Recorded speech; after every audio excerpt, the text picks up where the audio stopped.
So today I'm going to be making a smoothie inside this Hamilton Beach single serve smoothie maker, or really whatever you want to make it. You can also do sauces and stuff like that.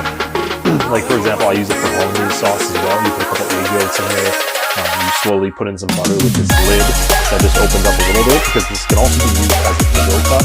And you can see I have it plugged in. It doesn't have the longest power cord, but that's perfectly fine.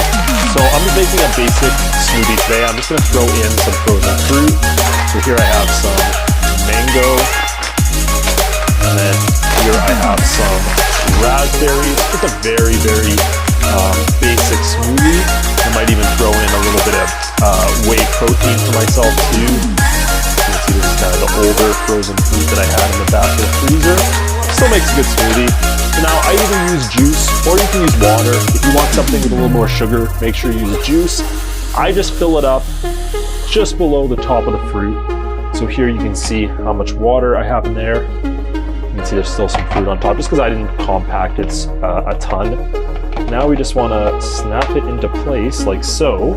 Want to make sure that's closed, put the lid on, and then mix her up. Once you see a vortex, you know it's good. Alright, so let's check it out. You can see there, using giant clumps may not be the best idea, but it still worked. I just had to move it out a little bit.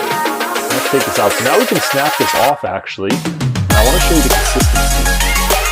Look at that. Nice, smooth smoothie, all made just with this little single serve mixer.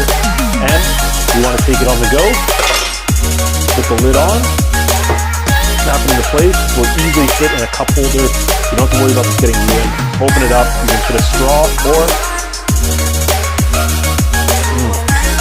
that is a good smoothie. So that is the single serve Hamilton Beach smoothie maker. Thank you so much for watching this video. I'll see you.